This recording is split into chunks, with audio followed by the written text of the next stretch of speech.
And now back to your regular programming. If you speak better to yourself. You showed up for probably the dumbest conversation we've ever had on this show. Let's have that smile again. Tell me how that happens. Physically should not happen. Relax. If you say Give me as well. 3 times a day, God will line it up. He's just an absolute hack, and he gets his ass kicked by the teammates every week. It's just terrible. Welcome back to Hack City. Joe DeLeone, Sean Anderson, 2 former college football players from the University of Rhode Island. I don't know why I clapped. Today we are going to be talking about the latest news coming around the NFL during Minicamp happening. Jaire Alexander was released. We're going to talk about some best landing spots for him. Nick Chubb signed with the Texans. Where does the Texans running back duo fit amongst the best in the NFL? And then Trey Hendrickson, TJ Watt, 2-star pass rushers, are without new contracts. We're going to dive deep in there. And Sean also took the time to put together a list of the worst NFL stadium names. So I'm very curious for that. Excited to, but before we get to all the fun, let's talk about Bet Online. What do you? Hey, I'm starting a read. They don't like it. You know, I'm going to try to start the read cleanly again, please. Bet Online, the world's most trusted betting platform and number one source for all. All right, well, they're going to get one with some profanity in it, I guess, today. All your sports betting action, that's where you need to go. Bet Online. It's where you need to go for all the baseball season. It's where you need to go all the baseball season. Yeah, actually, I'm worse than you right now. NBA finals are they're whatever. NHL playoffs, they're fine. I just US Open. Down. US Open's coming up. Was that golf? Yes. Okay. Yeah. I saw a big piece about Phil's troubles at the US Open. Here's the thing I'm gonna tell you: if Phil has had enough time and has spent and bet so much money and he hasn't done it at Bet Online, then I am not caring. I care about Phil Mickelson wagering only at Bet Online. I don't care that he lost millions and millions and millions. Do it at Bet Online, Phil, and then maybe I'll root for you. Thanks for the help in the Masters pool also, jackass. Womp womp. In between games, head over to the Bet Online casino with all the top Vegas-style games, including poker and live casino. Bet Online, the game starts here. Can you see that? I can. Do you like that? Is tonight the night where I launch myself over this table and go full spread? Yeah. Why? Just go full spread. Why would you? I can't handle. I can't turn the Hack City logo into the Arby's logo. That's so wrong. That was so wrong that I just did that. I can't handle where your brain is at right now.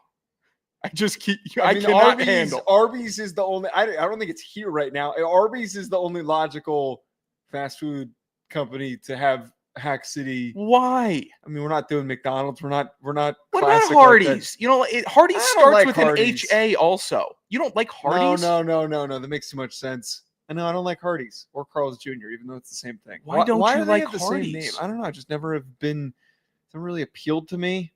Have you been to Hardee's, Carl's Jr.? I've been. I don't remember the last time I had it though. It's plenty. That's a shame. Ago. The Hardee's chicken tender. Let me put you on some real game right now. Where do you think the nearest Hardee's is? This is. I'm sure there's one. I think there might be one on the turnpike. Where's the nearest Hardee's? Here is some. Keep talking. Here is some real game for you. The Hardee's chicken tender, honey mustard and or buffalo and or ranch combination clears Cane's, Zaxby's. It clears Cane's, all of it. Really? Not Cane. Yes, Cane. It clears. Okay, Cane's. I find that hard to believe. What about Dave's? Have you heard Dave's before? Yeah, it clears Dave. No, it clears. Okay, then you're just saying. I don't.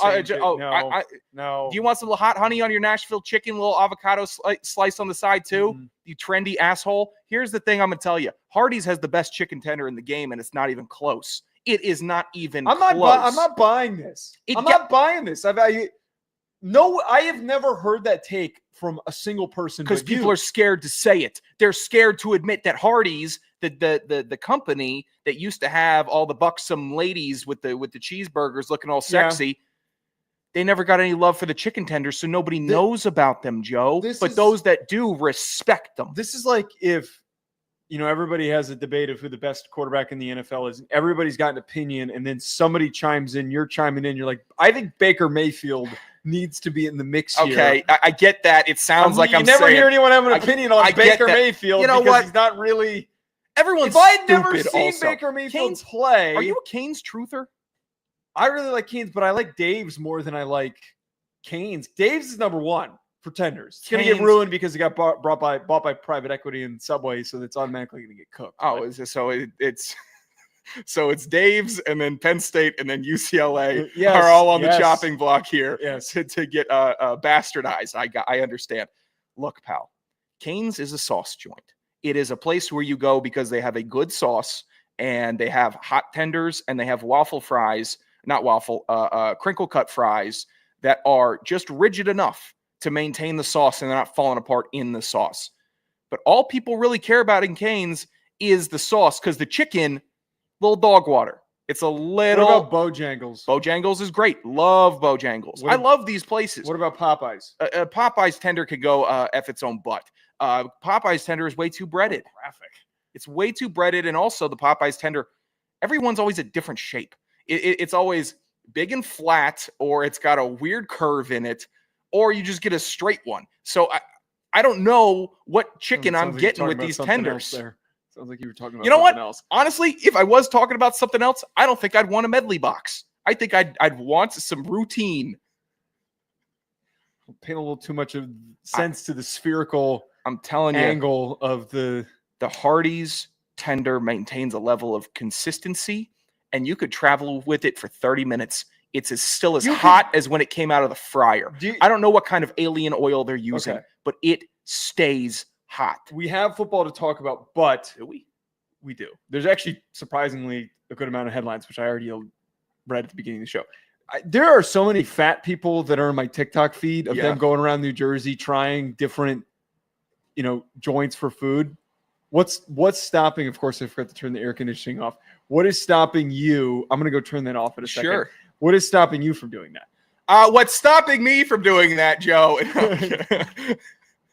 Because that's awful. I think people that take videos of themselves eating in their cars are pretty. It's sad, and I know it's unique. And I've eaten many a meal in my own car.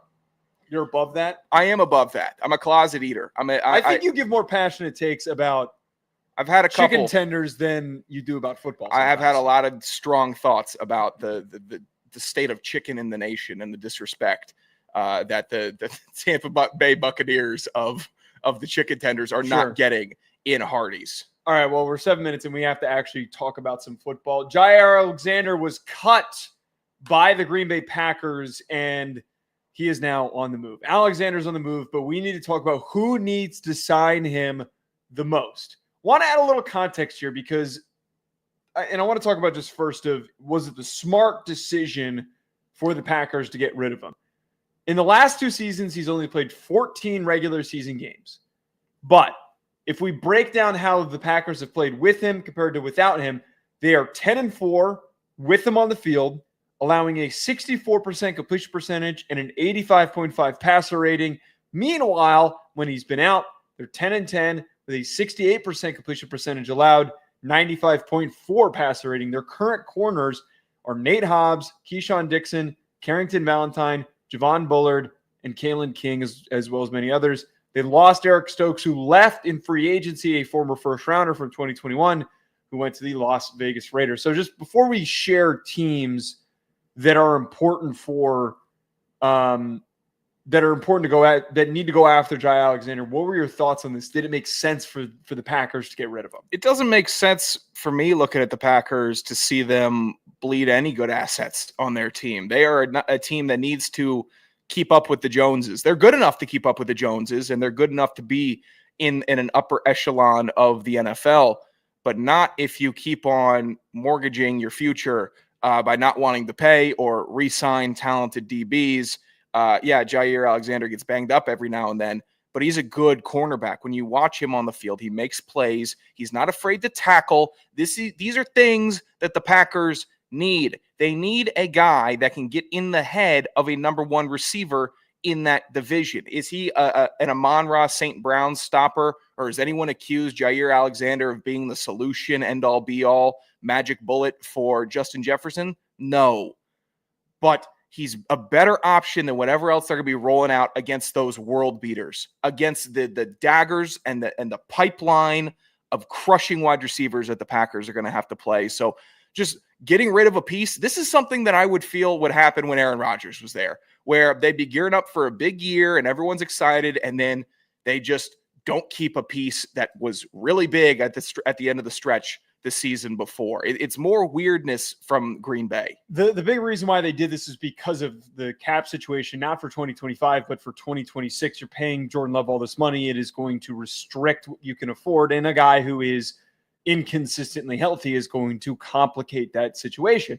But I agree with the sentiment that you had of like, why would you cut a guy who's been one of the best corners in the NFL when he's on the field and he's healthy?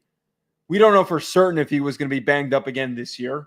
It's kind of the catch-22 of like, hey, he was really hurt the last 2 seasons. Does he suddenly get back and healthy and back on the field? It's going to sting like shit if he goes somewhere else. He plays the whole year, and he's a key reason for a team going on a deep playoff run or maybe even winning a Super Bowl. They tried to restructure his contract. Jaire Alexander wasn't having any of it, and I don't blame him. He's earned the contract that he was given. He's on the older side. He's 28 years old. He now hits the market. I feel like knowing how this goes, it's pretty easy to predict not so much who needs him. This team does need him because they need a second outside corner. But knowing how this shit always goes, this is the team that's going to get him. Philadelphia Eagles. Yeah.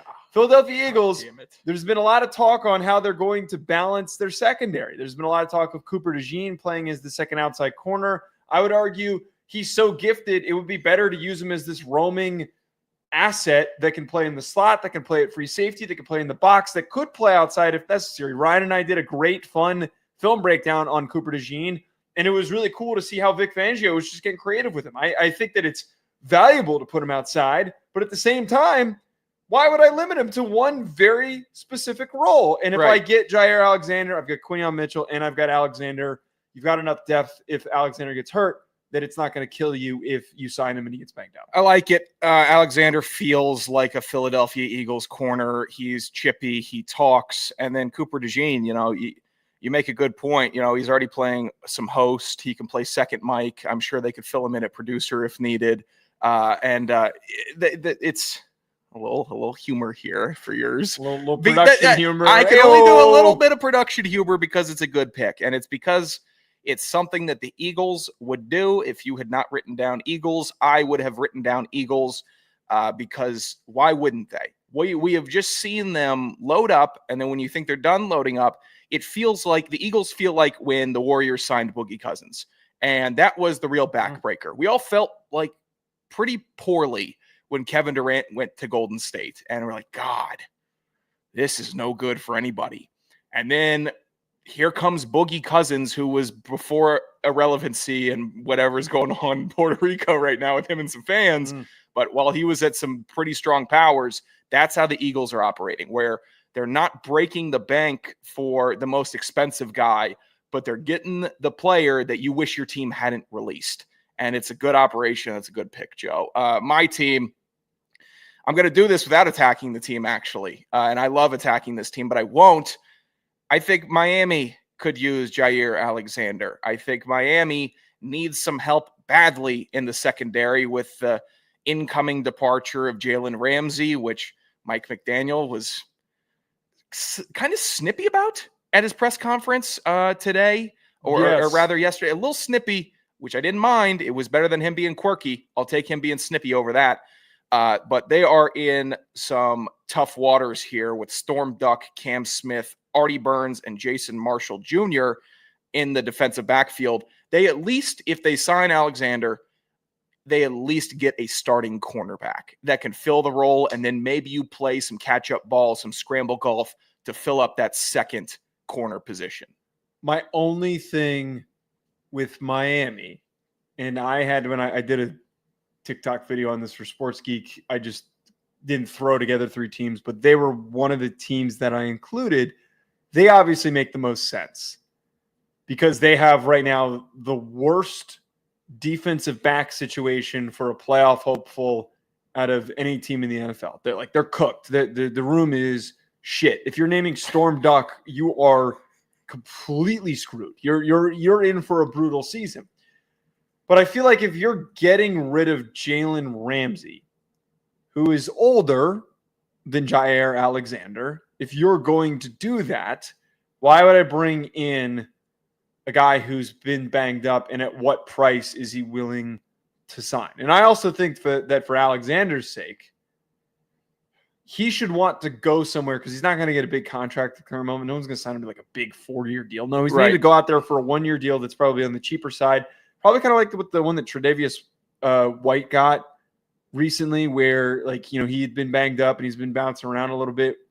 Getting a 1-year deal is probably what makes sense. If I was him, I'd go to a team that's in Super Bowl contention. But Miami's fine. They definitely need a corner. You'd want to go somewhere that's in Super Bowl contention. That'd be great. But I don't think he's only 28. He's been at one team. He hasn't been like some journeyman or a legend that can just start saying, well, I just want to do championship or bust now. I got done so dirty in Green Bay. Like, I don't think that Jaire Alexander is kind of afforded that from me or the fans. Oh, he's or from teams. Philly. Oh, God, it's perfect. Yeah, he's just going to have to go to Philly, man. Oh, no, wait. He's born in Philly, but he went to high school in North Carolina. I wonder when he moved out of Philly. God, I'd move back for that team. That solves all issues. He goes to a contender. If he's got some familiarity there, that helps. God, yeah.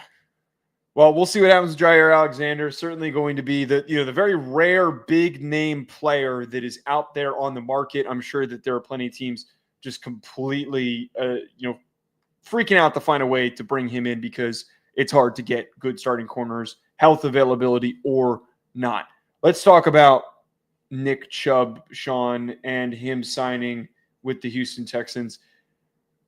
Chubb was once one of the most dominant running backs in the NFL. Does him signing with the Houston Texans now give them the best running back duo in the league? That's incredibly hyperbolic. We all know the answer to that is no. I need to provide very important context before I let you chime in and share who you think are the top 2 running back duos in the NFL. Please. By the way, I saw some people that were, including one reputable outlet, by the way. I'm not the one who put together that clickbaity of a phrase. I saw it in some articles that were framing as such, and they were including the Texans in like the top 3, which is ridiculous. I don't know about that. Yeah. Well, context us up here, Joe, please. Last 2 years, he's only played in 10 games, 500 rushing yards, 3 touchdowns at the age of 29. Nick Chubb that we once knew, who plays a very physical brand of football, is not the same Nick Chubb. I don't even know what version of Nick Chubb we're going to see this year. Who would you put ahead of the Texans? I put ahead of the Texans. I'll put my Atlanta Falcons ahead of the Texans. I really will. Bijan Robinson entering year 3. He has improved in every year, looks versatile, strong, dynamic, fast as all hell. We see the cuts. It's about all you can post from Atlanta from NFL socials is Bijan Robinson stuff. And then you have Tyler Algier, who will be hitting the market after this year. They're not going to be able to pay him as much as he has earned in this league, as I'd say probably one of the most complimentary number 2s that you could ask for.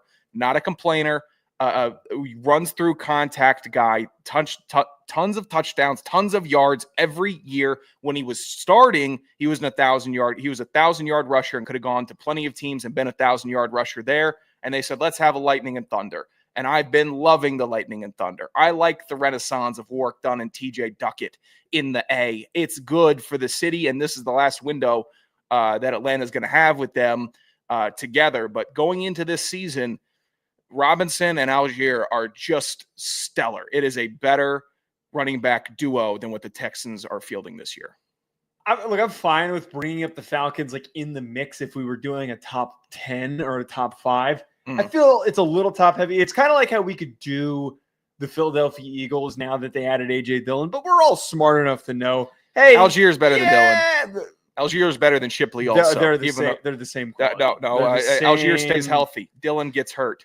Algier's got one gear, man, and it's slow. He's got one gear that's slow. I would beg. You need 3 yards? Sure. I'm calling on Tyler Algier. I would beg to differ, Joe. He's slow. He's not a 3 yard a carry average guy. He's a 6 yard a carry average guy. No, He is a high yards per carry average. He also took a 75-yard screen to the hizzy. Like he has the ability to get hawked down. That is true. But when he starts rumbling, he averaged 3.7 yards per carry in 2023, 4.7 in 2024. Oh, yeah. 4.7. Give me that. Give me that all day, every day. He's getting hawked down plenty. Sometimes he gets hawked. It's very top heavy. There's one clear team that's at the top, which we'll get to in a quick second. I would put the Buccaneers running back room ahead of the Falcons because I think that both Bucky Irving and Rachaad White play alongside each other extremely well. I think that having Irving, who evolved into the lead running back, they had 2,500 scrimmage yards and 17 touchdowns combined last season. Bucky Irving was the early down, churn you out big, first, second down running back, and then White was an impactful player as a receiver. They play off of one another really well. That's the big important thing for me, is that you're getting balanced production and you're getting unique skill sets. That's why the Lions are number one, which we'll get to in a quick second. But I like that about my running back duos. What am I getting at? You're getting Bijan and Falcons had 2,100. Falcons had 2,100 scrimmage yards or rushing yards combined and 17 touchdowns between the two. That's inflated because of Kirk. No. No. They had an easy, simple math for me. 56 plus 44. That works. Even number. 2,100 on the dot. Joe, Rachaad White is the Buccaneers may have the best fantasy football running back duo. You have Rachaad White, who's your PPR king, and Bucky Irving, who can get some receptions and score the touchdowns and do all that. But when you're watching it, Rachaad White does dick on the field. He either goes right into the back of the guard and falls down, or he just catches it out of the backfield and does good. This is why he used to be the main back. He needed somebody to play off of Bucky Irving, but he was never even that good of a main back. He wasn't. You're right. He was never a good main back. Algier was good as a main back. No, he was a 1,000-yard rusher when he was a main back. He was the only guy that they could turn to.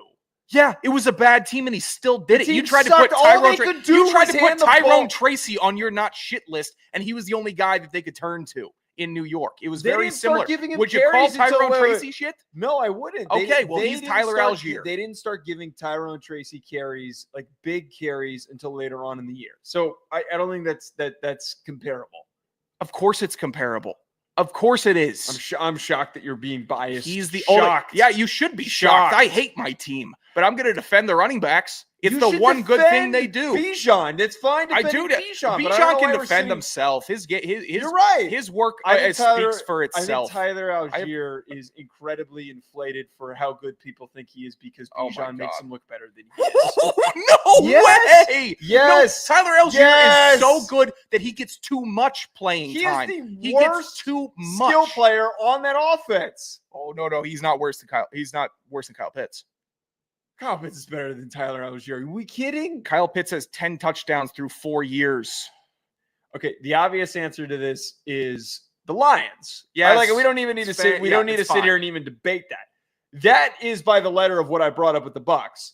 You have the speedster Jahmyr Gibbs. You give him the ball in space, he will kill your ass. And then you've got David Montgomery, who will also kill your ass by running through your face mask. Now, I think the biggest part about this, and something that doesn't get talked about a lot with running back duos, is that when one of them gets banged up, how does the group perform when one guy's not available? And the Lions' run game didn't really take a step back when David Montgomery was out of the mix. It was something we talked about, but we knew that Jahmyr Gibbs would be fine. And the same thing could be said if Gibbs went down and David Montgomery was getting I'd be equally comfortable. I would be. Exactly. So they're without a doubt. I don't think anyone's going to sit here and debate that. They're the only team in the NFL that has the amount of balance that they do, and their focal point on offense is running the football.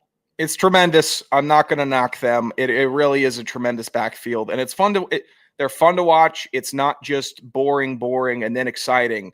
Each player is fun as hell. And then David Montgomery could go on and get a contract to be a number one back. This is his role. When he comes off the bench and starts running through linebackers' faces and starts punishing defensive backs in the open field, it's just like, whoa, keep this guy fresh, because if he stays fresh, it's like a fresh Derrick Henry in a 5'10" form. He's perfect change of pace. And then Gibbs, I'm so tired because I just got my ribs broken by David Montgomery. I can't catch you now. I can't catch you now. They're scheming for you now. It's not just we have to worry about these two dudes running between the tackles and occasionally catching the ball. The offense runs through them. Right. It doesn't run through Amon-Ra or Laporta, which it easily could. Right. It really could do so, but they just go with those backs. No other team in the NFL can say that they have that. And we do have to talk about the Texans. This would be the best running back duo in the NFL in like 2019, 2018. Yeah. I'd be fired up. I mean, that's 2 All-Pros. It would be one of the craziest running back rooms ever. Now, I kind of wonder, even if when they were both like healthy in the early stage, were like under their rookie contracts, do their skill sets even really play off of one another that well? They're both big, physical running. They're churners. I'm starting, but if I'm taking them both on the rookie deals just for that 4-year stretch, I'm taking Chubb as the one though. Chubb's my easy one. I'd be running the wing tee if I had those two dudes. No quarterback. It really does kind of make you wonder what could have been if these guys were both healthy. Stroud to Indy, trade Richardson to Houston, run the wing tee. Oh my God. With a busted shoulder, Anthony Richardson. Oh my God. A 30-year-old Joe Mixon. I can run this with Daniel Jones. I can run this with Daniel Jones. You could run this with Daniel Jones. But Daniel Jones is going to be running the Colts. Now that you were thinking about Daniel Jones running here, the Colts are going to be the 2022 Giants, where it's just him and Jonathan Taylor in the backfield running read option the whole time. That's what the Colts are going to be. And if you draft a Colts player in fantasy that isn't Jonathan Taylor, it's your own fault. It's just your own fault. Yeah, they're going to run the rock. There's going to be nobody. Maybe if you can get Alec Pierce in the 15th round. Other than that, nobody worth drafting. No, stay away. That's the Sean Anderson fantasy interjection corner. Yeah, real fantasy expert over here. Well, you should be lose more fantasy leagues. Hey, eat shit. Okay. You know who's counterpoint. You know who's being told to eat shit right now? Oh, who's that, Joe? Trey Hendrickson and TJ Watt. What a transition. Broadcasters. As NFL minicamps have opened up, we're seeing holdouts happening for key figures. TJ Watt, Trey Hendrickson not showing up, as well as Shamar Stewart for the Bengals. Who is in bigger trouble, the Steelers or the Bengals, with these contract holdouts? God, the Bengals are in more trouble. The Bengals are in way more trouble. I saw, I think, a Seth Greenberg TikTok edit describing how legendary Joe Burrow's wasted year was last season, and that it was just a fantastic top-to-bottom quarterback year. How many more times are you going to have that opportunity to not make the playoffs with that dude performing that well, and you're about to do it again? You are about to do it again because you can't sign your first-round pick. You can't make it work with your all-pro defensive end just because of contract clauses. You fools. I mean, the Bengals are – the Steelers look like golden gods of academia just because they got Aaron Rodgers in a uniform, and now they can work on Watt. Like they just had to get through that, and now we could finally chop down this next tree. Now the big redwood is down. The Bengals, they got a whole forest to clear. They are in deep, deep water. Historically, the Steelers have always done like a great job of making sure their biggest name guys, that they get paid. I mean, this isn't really correlative, but making sure and finding a way for Aaron Rodgers to be there for minicamp is an example of that. They were patient. They were willing to work with Rodgers, which was something that we spent weeks, months yelling about on this show of like, when the hell is this actually going to happen? Is this just a joke? But they were feeling out whatever weird crap Rodgers was doing. He was got there getting married. We don't know who he got married to, but he got married. I guess it's the person he was dating. Could have married himself. Just knowing him, he probably married himself. He just wanted to have a reporter ask the question. Yeah, he did. So he could say, yes? "Oh yeah, I got married." Yeah. Oh, you weren't there? Oh, shocker! I kept it quiet. He married for himself. Once. I'm telling you right now. I mean, it's insufferable. It was insufferable to know that he just wanted the question. Yeah. TJ Watt's going to be fine. Yeah. TJ Watt, Trey Hendrickson, though, this is where the conversation starts to get a little sketchy for the Bengals case. I love talking shit about the Bengals on here. Not because I don't like the Bengals. I love the Bengals. They're one of the most exciting teams in the NFL. We've already had this stick. We've already talked about this. They are the most disrespectful franchise to the game of football because they are so awful at handling the players who are successful. Last 2 years, the top 2 sack getters in the last 2 years combined, TJ Watt, Trey Hendrickson. And there's no inflation there. There's not like one guy had one really big year. No. They have been the epitome of consistent for kicking ass as pass rushers. 35 sacks for Trey Hendrickson, 30 and a half for TJ Watt. So Hendrickson is the one who's getting effed over in this situation. Meanwhile, TJ Watt's going to get his contract. Yeah. He is going to be asking for and trying to get the deal that Myles Garrett just got, which is 4 years, $160 million. That's fair. Totally reasonable. Totally expected. Nobody is shocked by seeing that. I would expect Trey Hendrickson to want that same amount of money because he's outperformed and has more sacks than TJ Watt. I would love to just quickly reiterate, Sean, how awful the pass rush is and the defense is for the Bengals. 25th in yards per game allowed, 27th in sack percentage. It's awful. 22nd in pressure rate, 25th in team sacks. And now we've gotten to the point where Shamar Stewart is speaking out publicly over the ridiculous nature of trying to use his contract as him as a guinea pig for future contracts, which we've already talked about. We're not going to revisit that. This whole thing's a shit show. Are these NFL front offices, and this is going to sound like a silly question, but it's serious because at this point I'm at a loss for, general logic for this. Are they not valuing the importance of the sack, and are they getting way too deep in the analytics for player usage, win rate, how he performs on these downs, and the percentage of time that we're in a third and long sack potential situation? Are they not really thinking about it in the common sense aspect of if you get the opposing team's quarterback on the ground, nothing bad can happen to your team.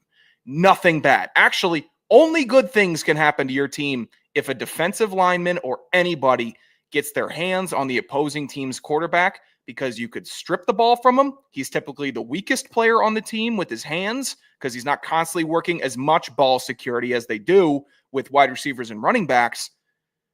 The sack is getting disrespected. It is so important. And you see what happens in the playoffs when there's teams that can get to the quarterback and there's teams that can't. We've seen the Chiefs lose in Super Bowls because they lost to Tampa because that Patrick Mahomes couldn't stay off the ground. They lost to Philly for the same reason. The Giants beat the Patriots twice solely because of being able to sack the quarterback. Mm-hmm. How did the Rams-Bengals Super Bowl end, Joe?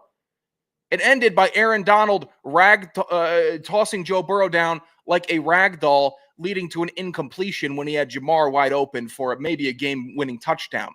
It matters to have defensive linemen getting to the quarterback. Not as much in September and October, admittedly. You can get by.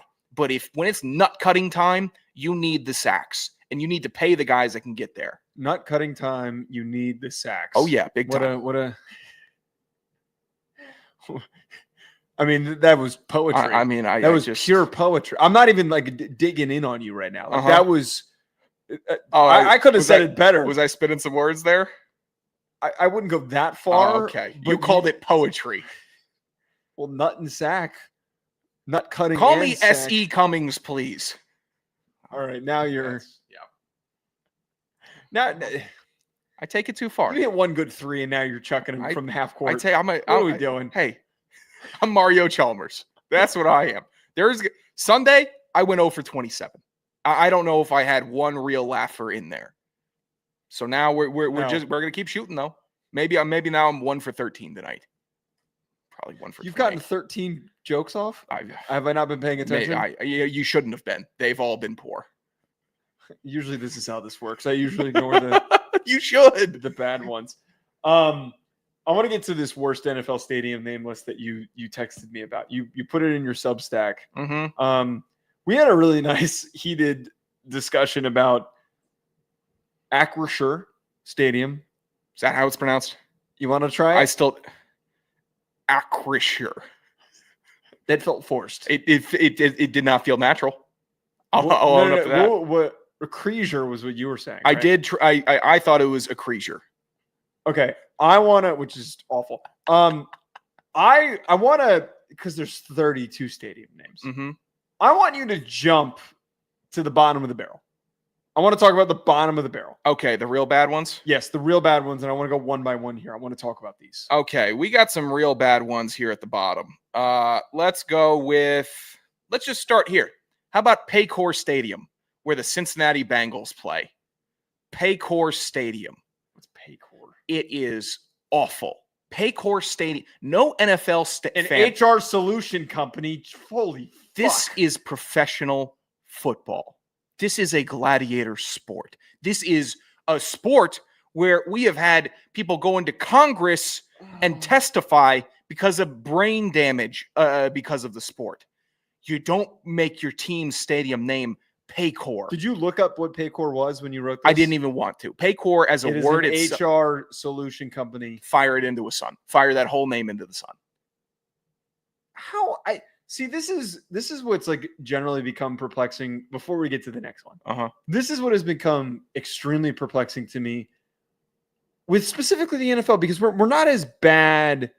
Actually, no, we kind of are as bad in other sports, especially for with those stupid, awful NBA The logo NFL patches, shockingly on the jerseys. Yeah, the NFL shockingly does good with a good amount of stadium names. Like the good ones: Arrowhead, Mile High, Ford Field. Well, right. They don't. They haven't like, sold the naming rights because Lambeau Field is 6. Soldier Field rules, and there's other ones that work. Like I think MetLife Stadium works because MetLife Stadium, it's been there long enough, and the name has been there long enough where you can associate it with the Giants and the Jets. Like it's not like just a well-known. It's an insurance company, but it's like a well-known business, right?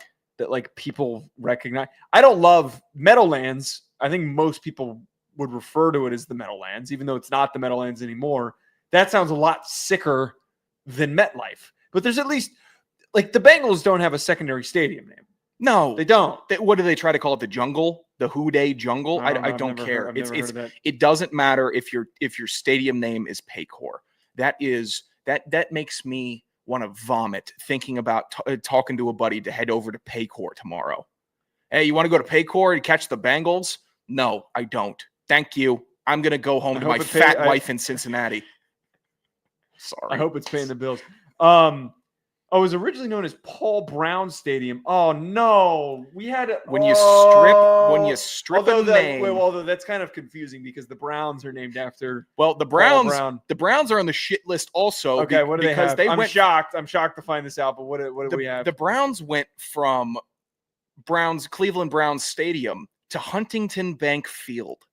Huntington Bank Field. Okay, the Browns also had the Cleveland Browns Stadium for like 15 years or 13 years, took a break, and then went back to Cleveland Browns Stadium in 2023. At least Huntington Bank is located in Columbus, Ohio.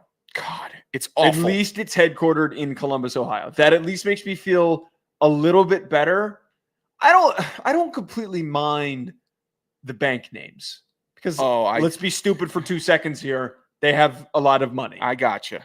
It makes sense. Like it does make sense on paper to have the banks sponsoring the stadium, but local bank, Everbank Stadium in Jacksonville, awful name. Oh, that's awful. And Everbank is their headquarters is in Jacksonville, and it's exactly what you think. Big Jacksonville bank, bunch of people sitting in hot suits all day. Is it? Yes, Everbank banking or Everbank Financial Services. Yeah. Like it just sucks. Wait, it's in Brooklyn, Jacksonville. There's a Brooklyn area of downtown Jacksonville. How is that possible? How is this possible? Why was that not the spot that we're putting the Bahamas Bowl in Brooklyn, Jacksonville? No. Baghdad, Arizona. I tell you what, Brooklyn, Jacksonville I want to own a football team and put it in Baghdad, Arizona. The bank names are tough because some bank names work, like Lincoln Financial Field. That works. That works for me because it's also the link. And also the fans can help the stadium names out. If the fans are rowdy and the fans are hardcore, then it makes your bank name stadium sound more intimidating, even though it's a pussy bank name and you're playing football there. It's also I believe it's a company that's based in Philadelphia. Located in Philadelphia. Okay, so again, that is another one that I'm not. No, that's not true. But the link is safe with me because you can call it the link. But people that try to call B of A Stadium in Carolina, that's an awful name. That's awful. Name. That's in the shit list for me because B of A, it sucks. There's no flexibility with it, and it.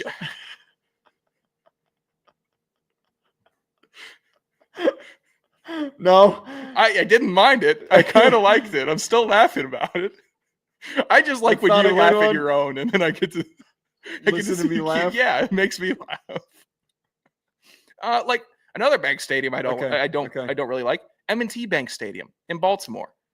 It's close. I couldn't tell you what M&T. It's close to being like a decent bank name, and I know that Mark Ingram, meet us at the bank. That's not bad. Headquartered in Buffalo. It's hideous. Well, okay, so like here's where I'm at. I don't mind the bank names.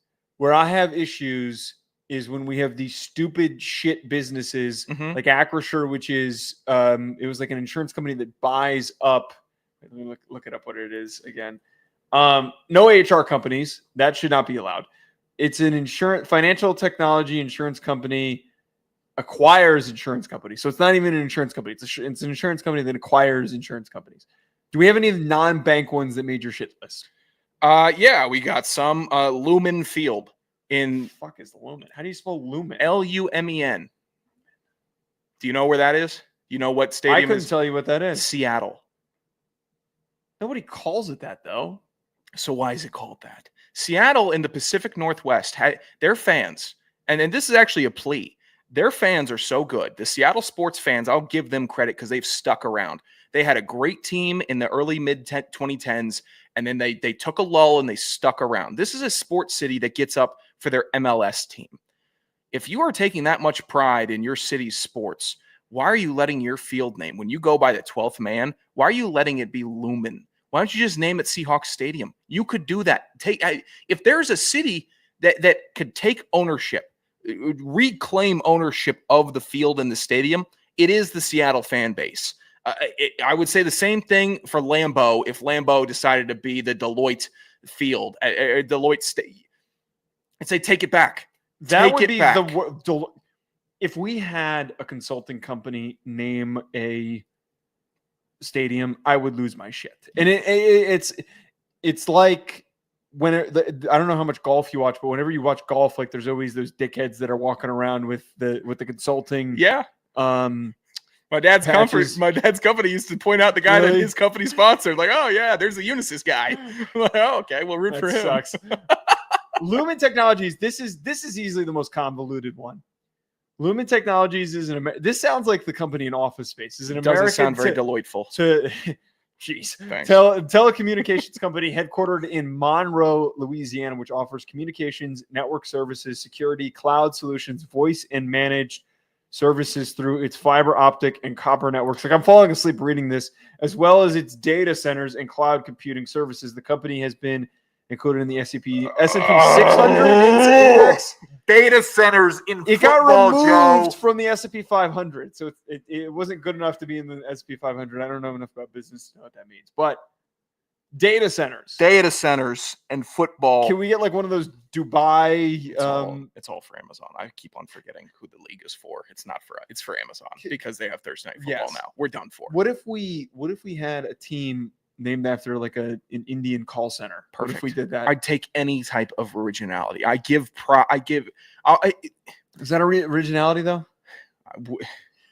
I think it would be original.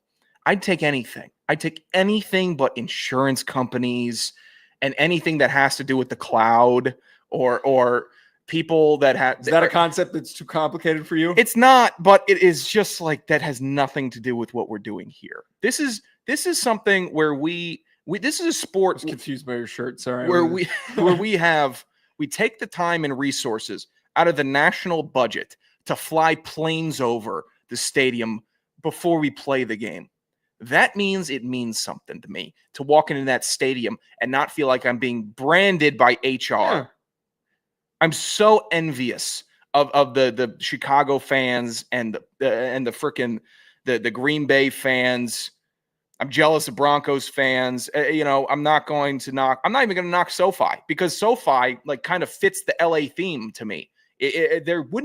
SoFi fits, and I'll let team stadium names fit.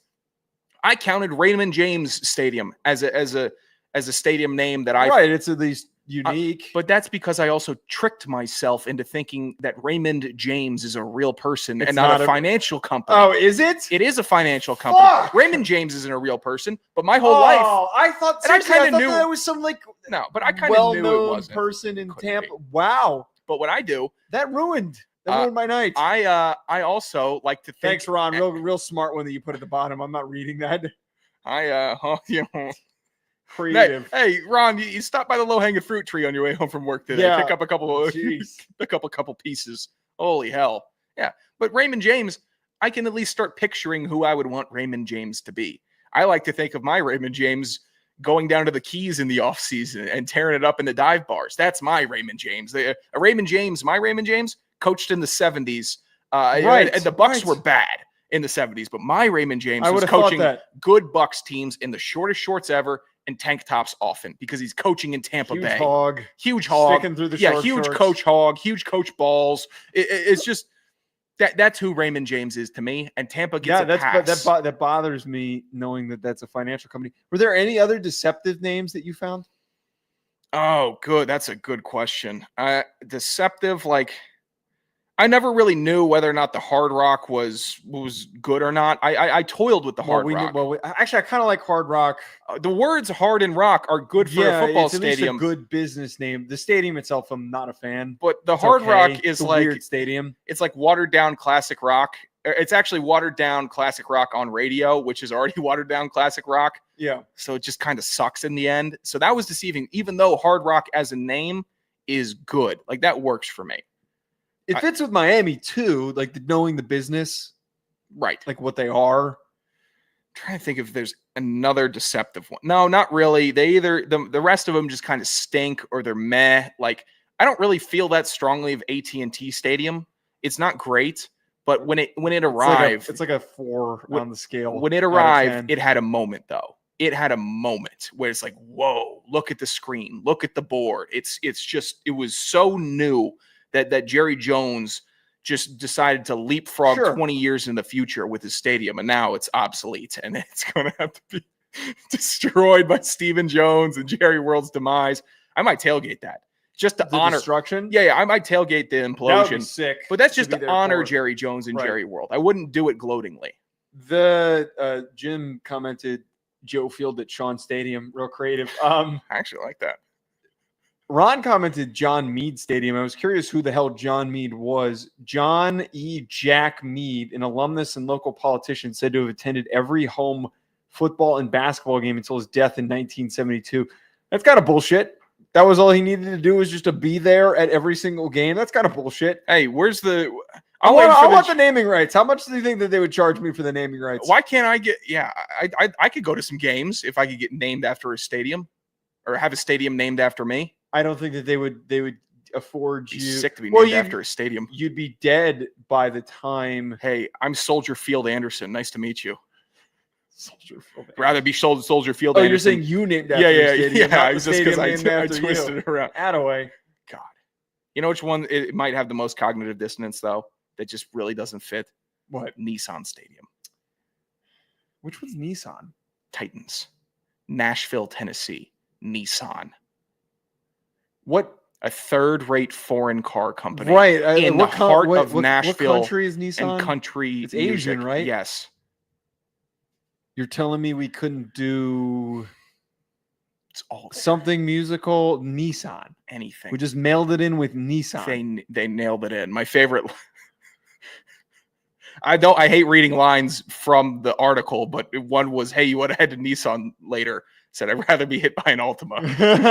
It's just terrible. It's just really bad because Nashville is supposed to be this cool poppin' scene where everyone's drinking, everyone's hot, and it's all country music and live bars. And and then across the bridge, and you could walk to the stadium from downtown Nashville. It's a 15-minute walk. The layout is perfect, and you can't tie it in to Tennessee or Nashville at all. How about just Tennessee Stadium? Just make it Tennessee, because no one really knows the Titans anyways.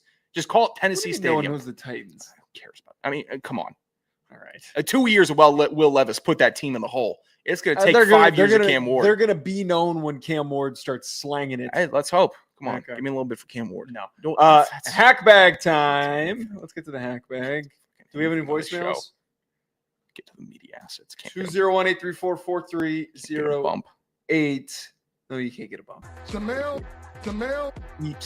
mail never stops. This is the Hack Bag. So unnecessary. Or call at 201-834-4308. Yeah, talk over the phone number. 201-834-4308. Do we have any voicemails? Oh, yeah, we got a voicemail. Oh, we did. Oh, let's listen to some nice voicemail advice from a kind listener. Oh, no. Due to inflation of 3.84%, you'd have to have 68-cent beer night. 10-cent beer night's just not going to work for you. Have a good day. Oh, that is very good insight. 68-cent beer night. I'm glad that he was tapped in to the entire discussion that we had. I forgot that we talked about that. Could we make it? Oh, I've been thinking about it constantly. I think it's been a nice little Subway thought for me of 10-cent beer night. And sometimes I'm like in the mornings, dragging ass, eyes are heavy, and I'm sitting there like, sorry, continue. If I could go to Yankee Stadium right now, pay 10 cents for a beer, watch the ball game, and then pay 90 cents for 9 more beers, all my problems would be solved. Easily. I would kill for 10-cent beer night. And I think we make it easy, right? We have to put it at like 97 cent beer night, so it can round right up to an even dollar. Wait, it was 1974, I think was the year. I'm putting this into an inflation calculator. Let's do May of 1974.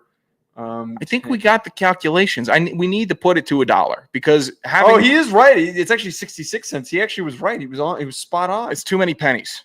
Too many pennies and nickels. I want people to only pay in pennies. The penny is getting eradicated, Joe. The nickel is next. All the more reason why we need every single penny possible. I want every single person's penny.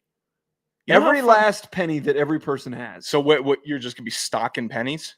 Yeah, we're stocking pennies. We don't need to stock pennies. What are we going to have, penny night? We're going to weaponize them. You know what? We could do it. You know what? Actually, we might need some pennies. So when they get rowdy, you start shooting them at people. So